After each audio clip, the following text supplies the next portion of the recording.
All right, I'm trying a little different configuration here with my setup for painting this second layer on here.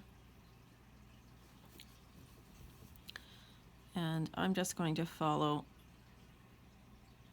my lines from the first time.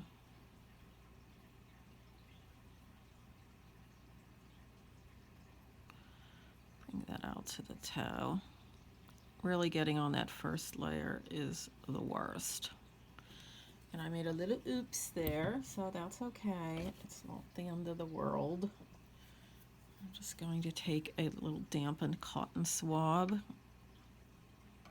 Just take that off. There you go. No one knows it happened but you and I.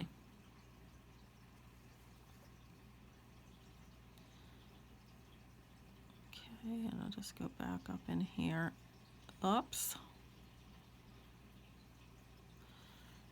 Okay, this is how you don't paint.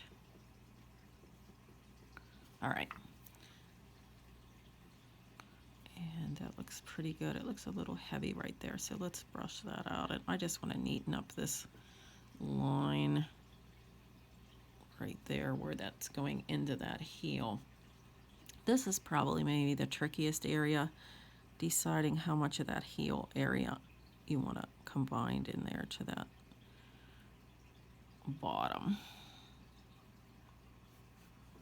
All right. That off there too. I'm not loving that. Well, it says no, I'm staying, so might have to touch that up with black paint over top, but that's okay. We can do that.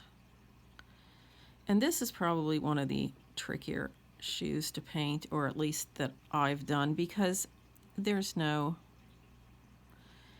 molded guidelines on here for you, like there are with most of the shoes. Most of the shoes have that mold line, and it's pretty easy to just follow along with that. This you have to kind of establish your own,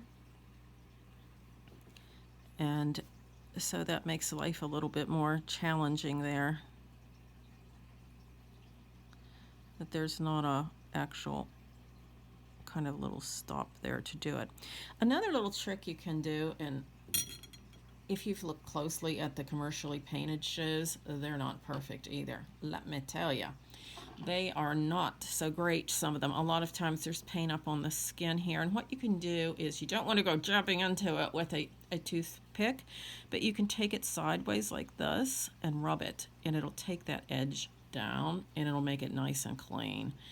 I don't know. I like to have nice, clean work. I know none of us are perfect, but I like to, you know, put out the best possible work that you can. That should always be your goal. And you can neaten up those lines that way, even after the paint's dried. All right, we're going to let this dry, and the next step is to start with the black.